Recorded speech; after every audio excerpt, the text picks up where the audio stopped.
யாருடா அங்க? டேய் உன்னதா காது கேட்காதா? யாருடா நீ? வெளியே போடா. என்ன முறைச்சு பாக்குற? இது எங்க இடம்? வெளியே போக சொன்னா നീ ഏതാടാ പുളുന്താനെ? പുളുന്താരാ? അതെന്നത്?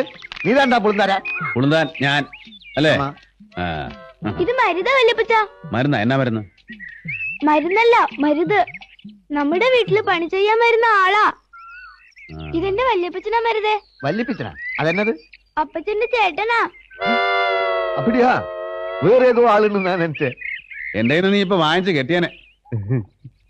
ആളെ മനസ്സിലായാലെന്ന് വെച്ച് ചുമ്മാ ഒരാളെ കയറി വാടാ പോടാന്ന് വിളിക്കുന്നത് ഏതായാലും മര്യാദ. എന്നെങ്ക നീ ഒരു അഹങ്കാരിയാന്ന് പറയുമായിരുന്നു. ഒരു ചെറിയ ശിക്ഷ നിനക്ക് വേണം. എന്നെങ്ക ഇനി ആരോടും മര്യാദ കേടായിട്ട് പെരുമാറരുത്. മനസ്സിലായോടാ? മനസ്സിലായോ?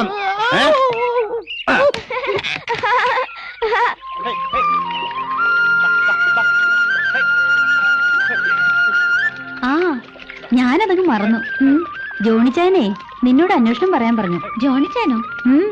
മൈസൂർ ബേക്കറി നടത്തുന്ന എന്റെ ജോണിച്ചായനെ പറ്റി ഞാൻ പറഞ്ഞില്ലായിരുന്നോ? ആ ഞാൻ നിന്റെ വിശേഷങ്ങൾ കത്തിൽ എഴുതിയായിരുന്നു. എന്തോന്നാ? നല്ല കൊച്ചാണ് ആനി എന്ന പേര് എന്നൊക്കെ. എങ്കി ആ നല്ല കൊച്ചായ ആനി എന്ന പെണ്ണിനോട് എന്റെ അന്വേഷണം പറയൂന്ന് ജോണിച്ചാൻ ഇങ്ങോട്ട് എഴുതി. ഇനി തിരിച്ചെഴുതുമ്പോ നീ അങ്ങോട്ട്. നിങ്ങൾ എവിടെ പോവാ? പള്ളിയിലോട്ട് അച്ചായ. ഇന്ന് ഞായറാഴ്ച അല്ലയോ? ആ പറഞ്ഞ പോലെ ഇന്ന് ഞായറാഴ്ചയാണല്ലോ. എന്നാ ഞങ്ങളുണ്ട് പള്ളിയിലേക്ക്. നാട്ടിൽ നിന്ന് വന്നപ്പോ ആഴ്ചയും പക്കൊന്നും അറിയത്തില്ലെന്നേ. ഈ ചെറുക്കന് താഴോട്ട് ഇറക്ക ചായ. അവനങ്ങനെ സൂചിച്ചിരിക്കുന്നുണ്ടല്ലോ. അവൻ സൂയിക്കട്ടടി, അവൻ എന്റെ ചെറുക്കനല്ലയോ. അമ്മച്ചിക്ക് അസൂയ വല്യപ്പച്ച. എന്നാത്തിനാ എന്റെ തോളെ കയറി ഇരിക്കാൻ പറ്റാത്തതിനോ? ആന്നോടി നിനക്ക് ഇരിക്കണോടി? ഈ ചെറുക്കന് അടിയുടെ കുറവാ. ഓ പിന്നെ ഇനി ഇവനെ തൊടാൻ ഒരുത്തനെ ഞാൻ സമ്മതിക്കല്ലേ.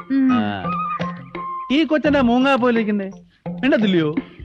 അയ്യോ ഇതെല്ലാം കേട്ടോ എന്റെ ആമാശയത്തിന്റെ അണ്ടർഗ്രൗണ്ട് വരെ വെയിച്ചു പോയല്ലോ. അതെ ഇച്ചായ, ആനിക്ക് അവളുടെ കോഴികളെന്ന് വെച്ചാ വലിയ ജീവനാ. അതെനിക്ക് മനസ്സിലായി. ഞാൻ ഇവളുടെ കോഴിയെ പിടിച്ച് നിന്നോന്ന് ഇവക്ക് പിടിച്ചിട്ടില്ല. കൊച്ചേ നിന്നെക്കാൾ ഇഷ്ടമാ ചാണ്ടിക്ക് കോഴിയെ. ഒരു വ്യത്യാസമുള്ളൂ, നീ വളർത്തുന്നു, ഞാൻ തിന്നുന്നു. വേറൊരു വലിയ സത്യം ഞാൻ കൊച്ചിനോട് പറയട്ടോ. ഞാൻ ആരുടെ കൊച്ചൊന്നുമല്ല. പിന്നെ ഭൂമിയിൽ നിന്ന് പൊട്ടിമുളച്ച് വന്നാന്നോ? കെറിവിക്കാതെ മോളെ ഒരു കാര്യം മനസ്സിലാക്ക.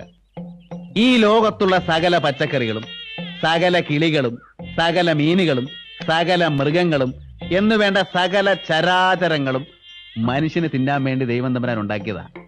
എങ്കിതാ പോന്ന പട്ടി പിടിച്ചങ്ങ് തിന്നും. ചാണ്ടി പട്ടിയെ തിന്നിട്ടുണ്ട്. മോക്കറിയോ, മൂത്രാശയ സംബന്ധമായ സകല രോഗങ്ങൾക്കും പട്ടിയിറച്ചി അതിവിശേഷമാണ്. കുറച്ച് സംഘടിപ്പിക്കട്ടോ.